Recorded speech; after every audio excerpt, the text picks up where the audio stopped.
Olá, amigas e amigos, estamos começando mais um programa Saúde e Companhia. Esse programa é apresentado por mim, Renato Silva, professor da Faculdade de Medicina e chefe da Unidade de Transplante de Fígado do Hospital de Base. E pelo professor Domingos Marculino Braille. O professor Braille é emérito da FAMERP e da Unicamp. E o professor Braille está indo muito bem nesse último congresso agora de cardiologia. Ele fez uma conferência através de videoconferência. Isso significa que em pouco tempo ele estará conosco aqui na bancada para brilhantar ainda mais esse programa. E esse programa chama-se Saúde e Companhia, por quê? Você já sabe que ele traz informações para você cuidar melhor da sua saúde e da sua família. E a saúde ela é extremamente complexa, tem vários atores, não só médico, né? Temos enfermagem, psicologia, fisioterapeuta e temos uma questão, um profissional que é fundamental no atendimento integral ao paciente, que é o assistente social. E hoje nós temos aqui Cristina Serrano. Cristina Serrano trabalha no Hospital de Base já há 20 anos, faz parte da nossa equipe multidisciplinar de transplante e ela vai falar aqui para a gente qual é o papel do assistente social na equipe de saúde, Cristina. Boa tarde a todos os ouvintes, muito obrigada pelo convite, doutor Renato. É de extrema importância que o assistente social possa fazer um dos seus principais papéis na saúde ou nas demais políticas nas quais ele trabalha. E o papel do assistente social é de dar oportunidade, de trazer subsídios, de trazer informações e orientações, principalmente sobre quais são os direitos que a pessoa tem nessas políticas que nós comentamos, de que forma que o paciente ou a família ou o usuário dessas políticas podem acessar os seus direitos, quais são os critérios que existem para que esses direitos sejam acessados, existem os critérios mais gerais, existem os critérios básicos. E também para que a família e a pessoa conheça o órgão que disponibiliza o direito, de que forma que ele disponibiliza e a documentação também. Na saúde, o principal documento, que é o atestado médico, geralmente quando nós orientamos, nós informamos a família e passamos para a equipe também a importância e como ele deve ser redigido. Ô Cristina, eu vou desfocar um pouco do Hospital de Base, depois nós vamos voltar para o Hospital de Base. O número de assistentes sociais que se forma hoje no Brasil, não sei se você tem esse dado, é suficiente? O que eu quero te perguntar nós vamos mostrar aqui que no Hospital de Base é muito fácil para nós ter à disposição assistência social. E na rede pública? Infelizmente, o serviço social já teve uma demanda muito maior e uma disponibilidade do mercado, tanto na área privada quanto na área pública, que é a nossa, na situação do HB. Pública enquanto oferta de serviço público. Infelizmente, a tendência é que essa lógica capitalista vá reduzindo o quadro desses profissionais, porque são profissionais que defendem, que contribuem para que o cidadão possa usufruir dos direitos. E muitas vezes o mercado não comporta isso. E infelizmente a tendência é que isso tem caído muito, tanto a oferta de trabalho, e caindo a oferta de trabalho, as universidades e as faculdades vão fechando algumas turmas. Eu já fui fazer palestra em uma cidade aqui da região, que só tinha era só a última turma que ia finalizar o curso por falta de demanda. Os profissionais vão migrando para outra área, principalmente a área que dá mais retorno e que tem uma oferta de trabalho maior no mercado.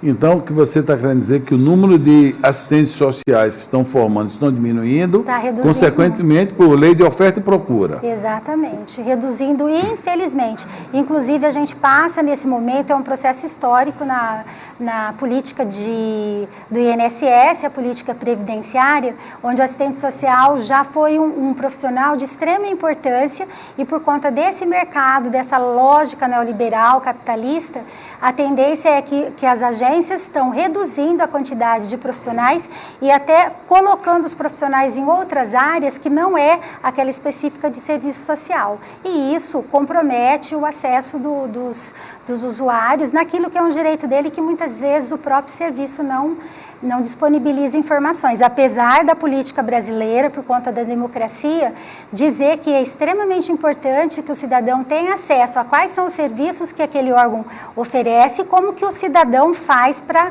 acessar. Mas isso, na prática, é muito difícil e a tendência, infelizmente, é de uma redução cada vez maior. Ô, Cristina, e esses profissionais que estão se formando ainda, como é a iniciação do seu trabalho? Ele tem um curso de pós-graduação? Ele tem um curso de aprimoramento? Isso, ele inicia como qualquer outro curso, com o estágio, depois no hospital de base ou em algumas outras políticas existe o curso de aprimoramento profissional, que no HB tem.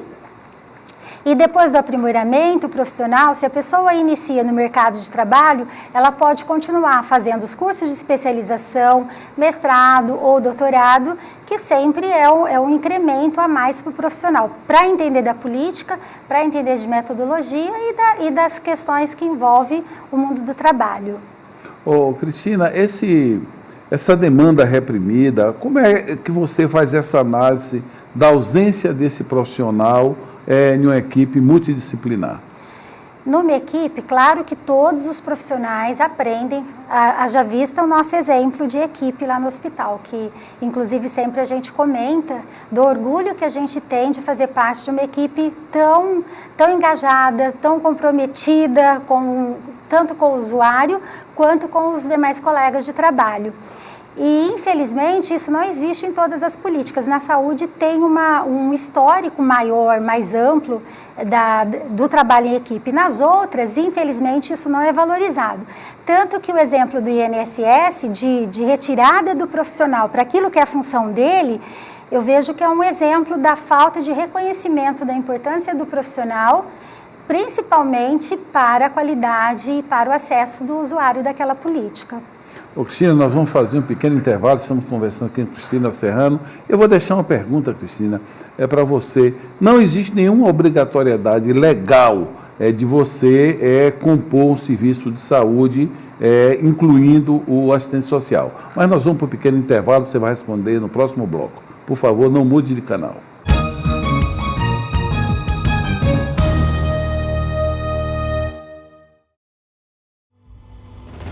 Respeito ao ser humano, credibilidade, ética, transparência e atendimento humanizado. Esses são valores que fazem da Unimed São José do Rio Preto uma empresa modelo no mercado de planos de saúde no país. Mais de 250 mil clientes. Plano com a mais ampla rede de atendimento.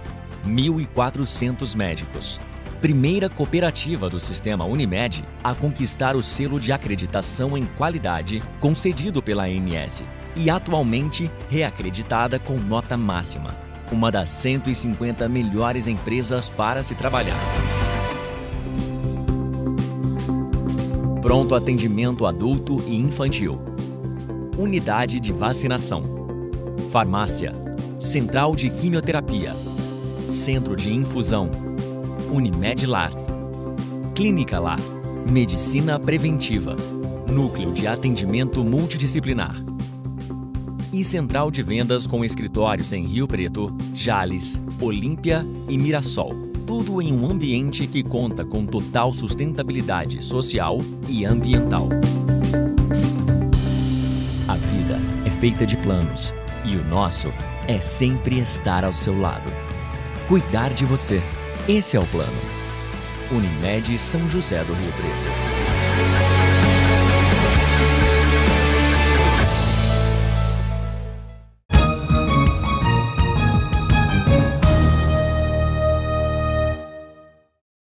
Olá, amigas e amigos, estamos voltando para o segundo bloco do programa Saúde e Companhia, hoje com a presença de Cristina Serrano, que é assistente social do Hospital de Base, faz parte, para nossa honra, da nossa equipe há 20 anos e tem dado uma contribuição fundamental. E no bloco anterior eu perguntei a Cristina se existe alguma obrigatoriedade legal. Ela comentou aqui que o número de faculdades que forma o assistente social tem diminuído. O mercado para esses profissionais também. E eu perguntei a ela se existe alguma base legal, por exemplo, dizer assim, olha, a rede pública de Rio Preto tem que disponibilizar de X assistente social. Existe isso, Cristina? Na política de saúde, em algumas outras políticas, existem resoluções. Então, na saúde existe uma resolução do Conselho Nacional de Saúde que fala da composição das equipes e inclui o serviço social, a psicologia, a fisioterapeuta. E tem também a resolução da própria área de conhecimento, assim como no serviço social tem, nas demais áreas também. Mas não existe uma lei, uma legislação municipal que exija que cada política tenha inserido o profissional dessa área. Então, geralmente, essas resoluções elas são feitas a partir de uma demanda, a partir de uma solicitação. O Conselho Nacional de Saúde fez por conta da época em 1988, com um artigo que veio para a Constituição falando que a saúde é um direito de todos e um dever do Estado. Então, houve essa demanda, essa necessidade por conta de um melhor atendimento dentro da saúde. Então, são leis, são resoluções, são questões pontuais. Não tem leis municipais, estaduais e federais que façam essa exigência em todas as políticas. Por exemplo, no programa de saúde da família não existe essa obrigatoriedade, ter o assistente social. Como a política dos programas de saúde da família acabaram agora, já não tá mais tão em alta, porque tem essa relação de injeção de verba que o Estado ou que a União faz para que determinadas políticas funcionem. Então, o programa de saúde da família já foi aquele período em que tinha um investimento muito grande do Estado para que isso acontecesse. Na época, parou na inserção do fisioterapeuta, que os conselhos de profissão, junto com a política, conseguiram encampar. Depois isso parou. Agora o que está mais com ênfase nas políticas são os programas da assistência social. Nos programas da assistência social tem a exigência do assistente social enquanto equipe obrigatória. Cristina, nesse período que você está à frente do serviço lá no Hospital de Base, você tem ideia quantos aprimorandos vocês já formaram lá? Hoje nós temos uma média anual de 7 aprimorandos, mas nós já tivemos uma fase com 14, quando o curso era com um tempo de 2 anos para formação. Hoje ele foi reduzido também por conta de questões políticas e questões práticas, isso reduziu. Eu acredito que a gente já tenha formado acima de 200 aprimorandos. Desde 1993, quando o curso foi inserido na instituição.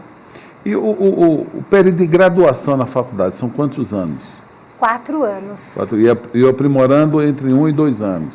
Isso, atualmente 1 ano, mas até 4 anos atrás, eram 2 anos o tempo para a finalização do curso. Só para vocês terem uma ideia, nós recebemos em nossa equipe, quer dizer, um hospital de base, um hospital de alta complexidade, atende pacientes do Brasil todo, e o paciente tem o direito de ter o seu tratamento onde onde esse tratamento exista, se não tem em sua cidade, no seu estado. E isso o assistente social tem um papel extremamente importante. Explica, Cristina, o que é o TFD, Cristina. TFD é uma portaria chamada Tratamento Fora de Domicílio. Ela, como qualquer portaria legal, tem um número 055, feita em 24 de fevereiro de 1999. Como a saúde ela é um direito universal segundo a nossa legislação, existe a Lei Orgânica da Saúde, que é 8.080 de 1990, e mais o artigo 196 da Constituição, que fala que a saúde é um direito de todos e o dever a saúde é um dever de todos e o dever a saúde é um direito de todos e o dever do Estado. Daí, a partir da Lei 8.080, que é a Lei Orgânica da Saúde, ela estabelece, então, os princípios da legislação do SUS, que é equidade, universalidade, a qualidade do acesso. Então, para que se tenha o SUS para todos, e lá nas regiões longínquas, ribeirinhas, outros estados, não tem como a pessoa acessar, porque não existe um tratamento de alta complexidade para atender o cidadão. Nesse sentido, fez-se a portaria para que a pessoa receba tanto o transporte quanto a ajuda de custo, que é um valor financeiro simbólico, mas que contribui para que a pessoa permaneça fora de casa e ela possa se manter em relação ao local para dormir, a estada da pessoa, inclusive a alimentação. Essa portaria, então, dá o direito à ajuda de custo e mais o transporte terrestre, fluvial e o transporte aéreo. Mas é só para o paciente ou também um acompanhante tem esse benefício? Para o paciente e o acompanhante. Em situação de transplante de medula óssea, por exemplo, que às vezes a família tem que trazer o doador, também para o doador. Tá. Bem, nós estamos falando aqui com Cristina Serrano, nós vamos para um pequeno intervalo e voltaremos rapidamente. E eu gostaria, no último bloco, Cristina, de discutir um pouco com você a problemática da saúde no seio da família quando você precisa de um cuidador. Por favor, não mude de canal.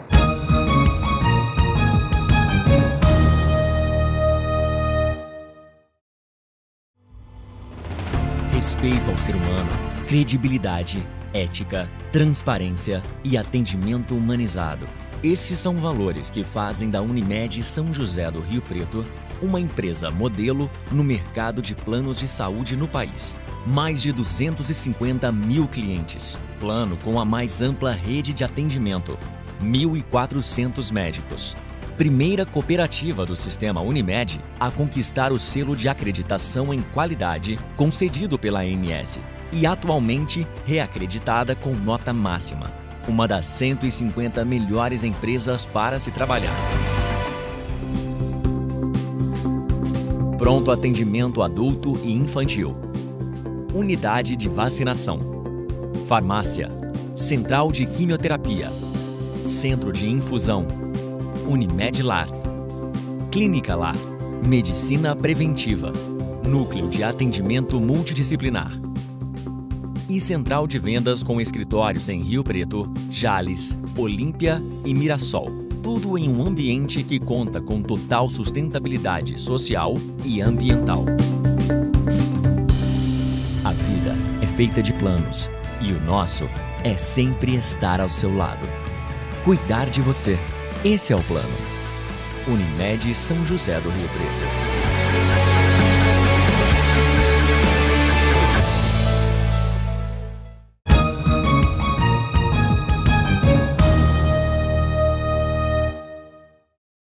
Olá, amigas e amigos, estamos voltando com o último bloco do programa Saúde e Companhia, hoje com a presença de Cristina Serrano, que é uma assistente social com vasta experiência, que nos ajuda bastante no hospital de base. Ô, Cristina, eu deixei uma pergunta no ar, mas eu vou refazer essa pergunta no decorrer desse bloco. Eu gostaria também que você explicasse aqui para a população quais são as doenças graves, porque às vezes o paciente ele quer que o médico assistente dele produza um atestado para ele se aposentar. Claro que ele tem que fazer esse atestado baseado na ética, na lei e na doença, dizendo o que é que o doente tem. Mas a função da aposentadoria, quem decide isso é o governo, através do seu médico perito. Mas as leis, Cristina, quais são as doenças mais comuns, graves, que levam o doente ao benefício, à aposentadoria? E fala um pouco também do benefício auxílio-doença, que são coisas diferentes. Isso. As doenças graves que fazem parte das 17 doenças listadas pelo Ministério de Saúde e o Ministério da Previdência Social e do Trabalho, entra a hepatopatia crônica, que é a que nós tratamos lá na nossa unidade, a nefropatia, a alienação mental. Na realidade, são 17 doenças, é uma gama vasta de doenças que fazem parte desse rol. E também, quando a pessoa tem uma doença grave que não faz parte dessa lista, ela também, enquanto cidadão de direito, ela pode fazer contato, por exemplo, no Senado ou para um vereador em nível municipal e solicitar que seja implementado, que seja incluída uma doença que é grave, que precisa de um tratamento demorado, que precisa de cuidador, pode ser também ampliada essa lista. O Ministério da Saúde diz que ela tem que ser atualizada de 3 em 3 anos na legislação. Na prática, isso não vem ocorrendo. E em relação ao tipo de auxílio, para que o auxílio-doença, como todos nós sabemos, ele oferta, desde que você trabalhe com carteira assinada, ele oferta a disponibilidade do auxílio-doença, e se a doença for grave, o tratamento for muito, muito prolongado e a pessoa já tem uma determinada idade, mais próximo de 60 anos ou mais, a pessoa pode acessar também a aposentadoria por invalidez. E hoje todos esses benefícios são passíveis de verificação via perícia se tem necessidade ou não de continuidade no benefício. Não tendo, e a gente tem atendido bastante pessoas lá na nossa unidade que vem perdendo os benefícios por conta disso. E agora, entretanto, para quem cuida, a nossa legislação não respalda a pessoa, nem a legislação trabalhista e nem a legislação previdenciária. Há alguns anos nós tínhamos acesso a um projeto de lei que tramitava, mas que está sumido, que eu não consegui localizar mais, que fazia com que a empresa recebesse o atestado de cuidador e não descontasse os dias que a pessoa se ausentou para cuidar de um familiar. Hoje esse projeto não tem mais, mas tem um outro que já passou pelo Senado e ele está em tramitação também muito vagarosamente, porque não é interesse digamos assim, da nossa política, e ele se chama auxílio doença parental. Então seria a Previdência que teria que receber o atestado médico e pagar pelos meses que a pessoa, o profissional, o trabalhador, se afastasse para cuidar de algum membro da sua família. Mas isso ainda está em discussão, passou em algumas câmaras, está no Senado e não tem previsão de quando vai ser votado. Ursina, esse é interessante esse tópico.